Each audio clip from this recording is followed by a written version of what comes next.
Hi అండి. నమస్తే. నా పేరు శ్రీనివాసరాజు. నేను ఏపీ స్టేట్ రిజిస్టర్డ్ జియాలజిస్ట్ అండి. ఈ రోజు మనం రాజానగరం మండలం ఈస్ట్ గోదావరి జిల్లాకి గ్రౌండ్ వాటర్ సర్వేకి రావడం జరిగిందండి. ఇక్కడ మన గ్రౌండ్ వాటర్ సర్వేకి రావడానికి గల రీజన్ మన రైతన్న ఉన్నారు. ఆయన మాటల్లోనే మనం విందాము. ఇది రాజనగరం అండి మాది గ్రామం.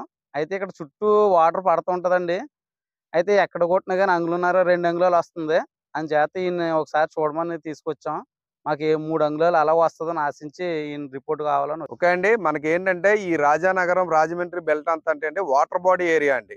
వాటర్ బాడీ ఏరియా అయినప్పుడు వల్ల ఎక్కడ కొట్టినా కూడా పుష్కలంగా వాటర్ రావడం జరుగుతూ ఉంటుందండి. చుట్టుపక్కల ఎక్కడైనా సరే మాక్సిమం 3 ఇంచెస్, 4 ఇంచెస్, 5 ఇంచెస్ కూడా వచ్చే ఏరియా అండి ఇదంతా.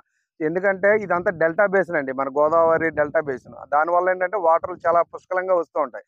కానీ అక్కడక్కడ లీనేషన్స్ బట్టి, అక్కడ ఉన్న ఫ్యాచరింగ్స్ బట్టి వాటర్ తక్కువ రావడం జరుగుతుందండి. దీనికి గల రీజన్ ఏంటంటే some of the hard formation ఏదో ఆ ఏరియాలో ఖచ్చితంగా ఏదో ఒక లీనేషన్ ప్రకారంగా హార్డ్ ఫార్మేషన్ ఉండడం వల్ల ఇలాంటి డీవియేషన్స్ చిన్న చిన్న అక్కడక్కడ అంగుళం వాటర్ రావడం, 2 అంగుళాల వాటర్ రావడం జరుగుతూ ఉంటుందండి. సో దీన్ని మనం ఎలిమినేట్ చేయడానికి ఈరోజు గ్రౌండ్ వాటర్ సర్వేకి రావడం జరిగిందండి.